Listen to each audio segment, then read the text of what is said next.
2016 में आदरणीय प्रधानमंत्री नरेंद्र मोदी जी ने बरेली के सभा में उन्होंने कहा था कि 2022 तक के किसानों की आय दुगुनी कर दी जाएगी। 2022 भी लग गया। इसके पहले 2014 के पहले उन्होंने कहा था स्वामीनाथन कमेटी की रिपोर्ट हम लागू करेंगे, मतलब जो लागत है उससे 1.5 गुना आमदनी।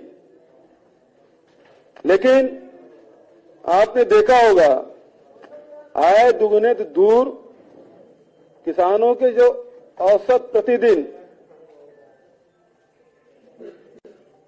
जो आमदनी है वो केवल 27 रुपया रह गई है और औसतन कर्जा 74,000 रुपया प्रति किसान हो गया है।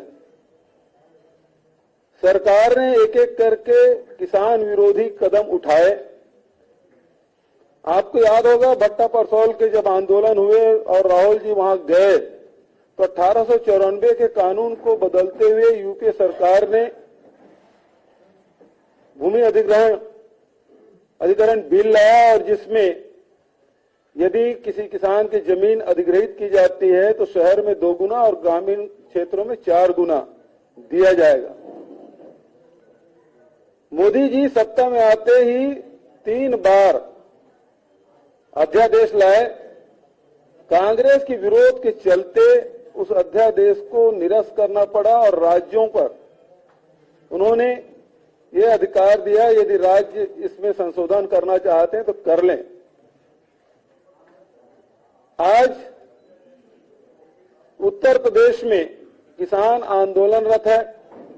जेवर में प्रधानमंत्री जी आए, इंटरनेशनल एयरपोर्ट के शिलान्यास किए और वहां से किसानों को हटाया गया। मुआवजा 4 गुना तो मिला नहीं। आज पन्नी में बैठ के जिसके मकान तोड़े गए वो किसान वहीं पे पन्नी पे कड़कते ठंड में रह रहे हैं। ये किसानों की स्थिति। आदरणीय साथियों, उन्होंने उचित मूल्य दिलाने की बात कही थी, लेकिन आपने देखा होगा कि यदि तुलनात्मक दृष्टि से देखें तो यूपीए सरकार में जो लागत मूल्य है उसमें लगातार वृद्धि हुई और जहां अटल बिहारी वाजपेयी जी के समय धान की कीमत मात्र 450 रुपया था, वो बढ़ के 900 रुपया कर दिया गया पहले ही पंचवर्षीय में और दूसरे पंचवर्षीय में वो 1350 रुपया तक हुआ। 450 से बढ़ के 1350 रुपया धान के उसी प्रकार से अनाजों की कीमत में वृद्धि की गई। और जो ये दम भरते हैं कि आय दुगुना कर देंगे, लेकिन उसके सरकार में आप देखेंगे तो ये वृद्धि दाल में नमक के बराबर भी नहीं है। ये स्थिति ऊंट के मुंह में जीरा जिसे हम कह सकते हैं, ये स्थिति सरकार में रही। लेकिन दूसरे तरफ एक तरफ समर्थन मूल्य में वृद्धि नहीं हुई, उसमें सारे आंकड़े दिए गए हैं। इसमें वर्षवार कब यूपीए सरकार में कितना बढ़ा और एनडीए की सरकार में कितना बढ़ा, ये वर्षवार आपको मिल जाएगा। दूसरी बात मैं कहना चाहता हूं, एक तरफ समर्थन मूल्य में वृद्धि नहीं हुई, दूसरे तरफ किसानों के जो खेती में लागत बढ़ गया है। अनुमान यह है कि प्रति हेक्टेयर 25,000 रुपया इसकी वृद्धि हुई। और तो और जिस जीएसटी का ये दम भरते हैं, वन नेशन वन टैक्स, वो कपड़े जूते से लेकर कृषि यंत्रों पर, आज तक के कृषि यंत्रों पर कभी टैक्स नहीं लगा था। ट्रैक्टर में भी 18% टैक्स लगाया गया, उसी प्रकार से कृषि यंत्रों पर टैक्स लगाया गया। रासायनिक जो दवाइयां हैं उस पर भी टैक्स लगाया गया। पहली बार इस देश में किसानों पर टैक्स लादा गया। और वहीं तक कि नहीं, बल्कि जो डीजल और पेट्रोल के भाव लगातार जो बढ़ रहे हैं उसका प्रभाव निश्चित रूप से कृषि उत्पाद पे पड़ रहा है, उससे इंकार नहीं किया जा सकता। किसान खेत की जुताई से लेकर फसल के कटाई और ढुलाई तक, अमिजाई तक के आप हिसाब लगाएंगे तो डीजल बहुत ज्यादा लग रहा है और उसके हिसाब से जो कीमत में वृद्धि हुई है उसका लाभ, उसका नुकसान किसानों को उठाना पड़ रहा है। और यही कारण है कि उत्पादन लागत ज्यादा हो रहा है और आय में वृद्धि में कमी आई है। तो फिर भारतीय जनता पार्टी या केंद्र की सरकार ये कैसे दम भरती है कि 2022 तक के उसके आय में दुगुनी कर देंगे। आदरणीय साथियों, मैं यह भी कहना चाहता हूं, एनएसएसओ की रिपोर्ट बताती है किसान लगातार मजदूरी करने के लिए मजबूर हुए हैं। खेती से उन्हें आय हो रही है, वो मजदूरी से मिलने वाली आय से भी कम है। दूसरी तरफ आज उत्तर प्रदेश समेत बहुत सारे राज्य हैं जहां छुट्टे जानवरों से परेशानी हो रही है। उत्तर प्रदेश में गाय के नाम से खूब राजनीति हुई, बहुत सारे प्रदेशों में गाय के नाम से राजनीति हुई, लोग मवेशी रखना बंद कर दिए,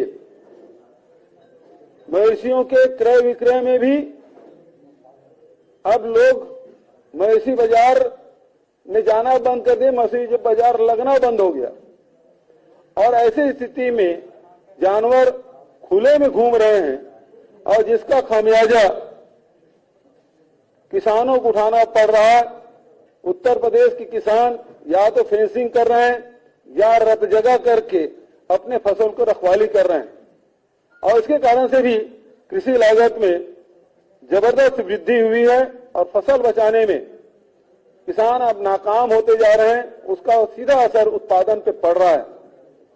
और आज देख रहे हैं कि गौशाला खोल के सरकारी अनुदान देने के कारण से हम देखते हैं कि गौशाला में तो गायें मर रही है, दुबली होती जा रही हैं, लेकिन गौशाला चलाने वाले मोटे जरूर होते जा रहे हैं, उनके स्वास्थ्य में सुधार जरूर हो रहा है। आदरणीय साथियों, मैं यही कहना चाहता हूं कि आज किसान पूरे देश में आंदोलन कर रहे हैं कि एमएसपी में उनके अनाज खरीदे जाएं, चाहे वो गेहूं हो, चाहे वो धान हो, चाहे चना हो, चाहे तुअर हो, कोई भी प्रकार के फसल आज ये समर्थन मूल्य में खरीदी कहीं नहीं हो रही है, बाजार में भी नहीं हो रहा है, ना सरकार कर रही। एक दौर था जब इस देश में देश की जनसंख्या कम थी, उसके बावजूद भी कृषि उत्पादन उससे भी अधिक कम था और इस कारण से अनाज की भारी कमी हुई। और उस समय 70 के दशक में इंदिरा जी ने आह्वान किया था किसानों से और हरित क्रांति अभियान उन्होंने चलाया। तो इंदिरा जी और देश के किसानों ने मिलकर अनाज के मामले में देश को आत्मनिर्भर किया और ये अन्नदाता इतना मेहनत किए कि आज 130-35 करोड़ की जनसंख्या वाले देश में यदि 3 साल भी सूखा पड़ जाए तो 3 साल के लिए देश में अनाज पर्याप्त मात्रा में है। ये अन्नदाताओं ने कर दिखाया और उस समय समर्थन मूल्य से ज्यादा बिकता था और यदि कम बिकता था तो भारत सरकार समर्थन मूल्य में खरीदी की व्यवस्था करती रही। आज स्थिति ये है कि उत्पादन नए टेक्नोलॉजी आए, हमारे वैज्ञानिकों ने नए नए बीज आविष्कार किए और उसका परिणाम ये हुआ कि उत्पादन लगातार उसमें वृद्धि हुई। लेकिन आज भारत सरकार हाथ खड़ा कर दी, 14 महीने आंदोलन करने के बाद भी किसानों को एमएसपी की गारंटी नहीं दी जा रही है। ये दुर्भाग्य है इस देश के अन्नदाताओं का, ये दुर्भाग्य इस देश का कि अन्नदाताओं के मेहनत का सम्मान ये सरकार नहीं कर पा रही है। इस सरकार को आज एक समय था जब अनाज की कमी थी, उस चुनौती को भारत सरकार ने स्वीकार किया, अन्नदाताओं ने स्वीकार किया। आज चुनौती ये है कि अनाज की अधिकता हो गई, लेकिन भारत सरकार ये लगातार प्रयास कर रही कि किसान अनाज कम से कम उत्पादन करे और इस कारण से कृषि लागत में वृद्धि, दूसरे तरफ उत्पादन की उसमें कीमत नहीं मिलना और तीसरा आज भारत सरकार डीएपी और यूरिया जैसे खाद भी उपलब्ध नहीं करा पा रही। आज डीएपी जो 1200 रुपये कीमत, उसे पिछले समय जून महीने में 1900 रुपये कर दिया गया था।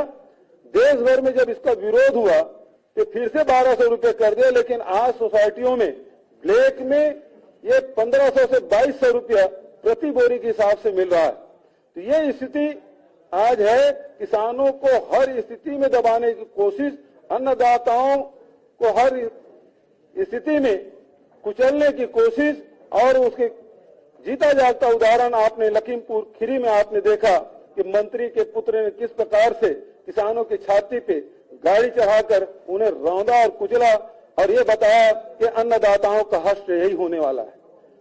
लेकिन मैं कहना चाहता हूं दोस्तों कि उपचुनाव हुए हिमाचल प्रदेश में भी, और वहां लोकसभा सहित 3 विधानसभा में जहां भारतीय जनता पार्टी को उन्होंने सबक सिखाया, दूसरे दिन 5 रुपया और पेट्रोल में और 10 रुपया डीजल में कमी आई।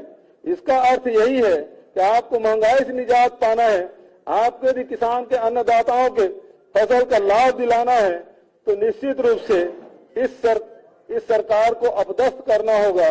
और ये इन सवालों के उत्तर प्रदेश के किसान जरूर देंगे, ऐसा मैं विश्वास करता हूं। जी, मैं 1 मिनट आपसे रिक्वेस्ट कर लूं, पहले इस विषय पर अगर सवाल हो तो वो पूछ लेंगे। जी बोलिए।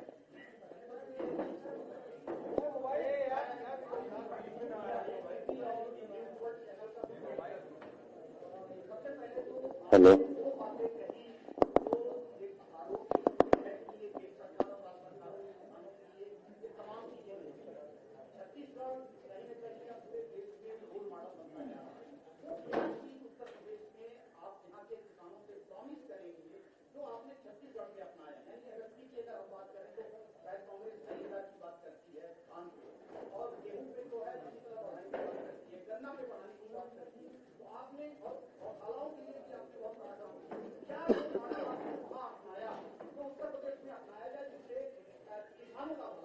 देखिए, किसानों के भला करने के लिए 2-3 कदम उठाने पड़ेंगे। जैसे 2018 के चुनाव के पहले राहुल जी हमारे यहाँ आए थे और उन्होंने कहा था किसानों की ऋण माफी करेंगे। तो सबसे पहली बात यह है कि किसानों के सर से जो ऋण का बोझ है उसे उतारना होगा। उत्तर प्रदेश में भी किसानों के ऋण माफी किया जाना चाहिए, पहला। दूसरी बात, उनके आर्थिक स्थिति में सुधार कैसे हो, तो जो स्वामीनाथन कमेटी की आगे रिपोर्ट देखेंगे और उसका अध्ययन करेंगे तो निश्चित रूप से वो कीमत 2500 के आसपास बैठता है।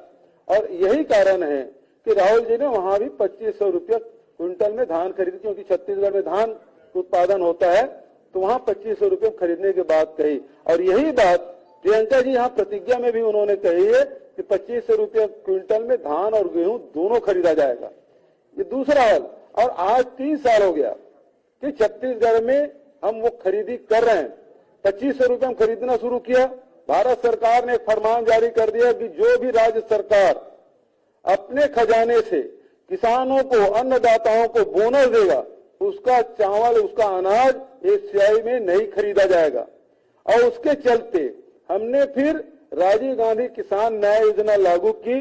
प्रति एकड़ 9000 के हिसाब से दे रहे हैं। आज 2500 रुपये से बढ़ के 2540 रुपया प्रति क्विंटल के हिसाब से पड़ रहा है छत्तीसगढ़ के किसानों को। दूसरी तरफ वही बात यहाँ लागू होना। गन्ना में भी जब देश में 250 रुपया था तो हम छत्तीसगढ़ में हमने 355 रुपया देने की बात कही थी 2018 में, और उस 2019 से लगातार गन्ना की कीमत में 355 रुपये की मांग से हम पेमेंट कर रहे हैं। तीसरी बात, आज छुट्टे जानवर से लोग परेशान हैं। उसके लिए जरूरी है कि छत्तीसगढ़ सरकार ने ये निर्णय लिया कि जानवरों से, एक समय था जब मवेशी या पशुधन हमारे आय के बड़े मजबूत आधार स्तंभ हुआ करते। यदि कभी जरूरत पड़ती थी, घर में कोई संकट आ गया, आर्थिक परेशानी आ गई, तो वो एक जोड़ी बैल या गाय बेच देता था और अपनी समस्या का निदान कर लेता था। आज कोई मवेशी बाजार ही बंद है, यहाँ यदि कोई जानवर लेके सड़क पे उतर जाए तो बजरंगी पीटना शुरू कर देंगे, मॉब लिंचिंग हो जाता है, उसमें राजनीति हो जाती है। इन सारे समस्याओं का निदान छत्तीसगढ़ सरकार ने खोजा और उस निर्णय पे हमने पहुंचा कि हम 2 रुपये किलो में गोबर खरीदेंगे। और आज पिछले 1 साल में 60 लाख क्विंटल हमने गोबर खरीदा। 120 करोड़ रुपया जो पशुपालक हैं, जो गोबर विक्रेता, उनके खाते में ऑनलाइन पेमेंट हुआ। और साथ ही वर्मी कंपोस्ट भी बना रहे हैं। 14 लाख क्विंटल हमने वर्मी कंपोस्ट बनाया। डीएपी की कमी हमारे यहाँ भी थी, लेकिन जिस प्रकार के सोसाइटी ललितपुर में यहाँ के किसान आत्महत्या करने के लिए और लाइन में लगे किसानों की मृत्यु हो गई, छत्तीसगढ़ में वो नौबत कभी नहीं आई, कभी थाने में FIR दर्ज नहीं हुआ। इसलिए कि डीएपी की कमी छत्तीसगढ़ में भी थी, लेकिन उसकी प्रतिपूर्ति हमने वर्मी कंपोस्ट के माध्यम से किया, तो उसका उत्पादन भी बढ़ा, जमीन की उर्वरा शक्ति भी बढ़ी, बीमारी भी कम आई और धीरे धीरे छत्तीसगढ़ जैविक प्रदेश के बनने जा रहा है। उस दिशा में आगे बढ़े हैं। और उसके साथ साथ जो वर्मी कंपोस्ट बनाए तो निश्चित रूप से वहां के महिला समूहों को भी लाभ हुआ। 2 रुपये किलो में खरीदे और 10 रुपये किलो में बेचे। तो ये स्थिति यहाँ उत्तर प्रदेश में भी कांग्रेस सरकार बनेगी तो निश्चित रूप से लागू किया जाएगा। एक सवाल है बघेल साहब कि उत्तर प्रदेश में गाय, गौ सेवा, गौशाला ये बड़े मुद्दे हैं। आपने भी गायों पर चर्चा की और चिंता व्यक्त की कि गायों की दशा ठीक नहीं है, गाय दुबली हो गई, पतली हो गई। क्या कांग्रेस पार्टी के इलेक्शन मैनिफेस्टो में गाय को लेकर कोई घोषणा होगी? गोधन न्याय योजना यहां भी लागू किया जाएगा। गोबर खरीद, देखिए दुधारू जानवर है, वो हमेशा हर व्यक्ति अपने घर में बांध के रखता है, उसकी चारे की व्यवस्था करता है। जो दूध अनुत्पादक जो मवेशी है उसको खुला छोड़ देता है, क्योंकि उसे चारा की व्यवस्था करेंगे तो उसे डेयरी बैठ जाएगा। यदि आप गोबर खरीदना शुरू करेंगे तो हर, चाहे दूध उत्पादक हो चाहे अनुत्पादक हो, हर जानवर को गोबर देना है। और उससे जब पैसा आएगा तो निश्चित रूप से उसे बांध के रखेगा, चारा भी खिलाएगा। छत्तीसगढ़ में आज आवारा पशुओं की संख्या में भारी कमी आई है और आज यदि उत्तर प्रदेश में इसको लागू करेंगे तो निश्चित रूप से कमी आएगी, लोगों के आय में वृद्धि होगी। बिल्कुल, मैं इस मंच के माध्यम से कह रहा हूं कि हमारी सरकार बनी तो गोबर खरीदने की व्यवस्था करेंगे। प्रतिज्ञा में डाला हुआ। एक-एक करके आ जाए, वो बहुत देर से हाथ उठाएगा। जी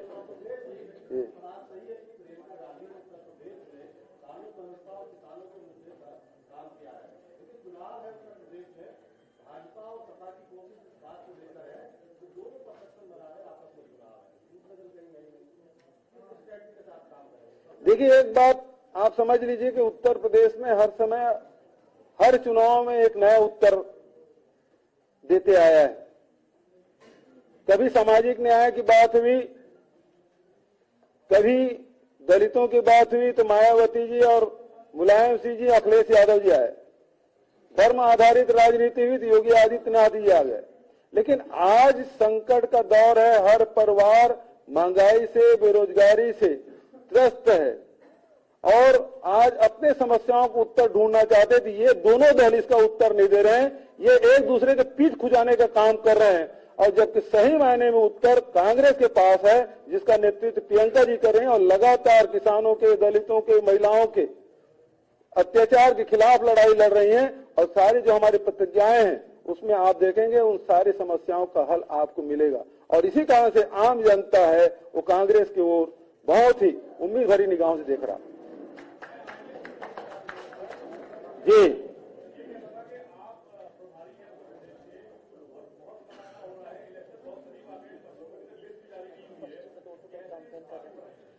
मुझे लगता है कि मुख्यमंत्री जी अपने मुंह से क्या कहें मुझे बता देना चाहिए। डोर टू डोर कैंपेन कर रहे हैं वेस्ट यूपी में, जहां पर पहले फेजेस में चुनाव है।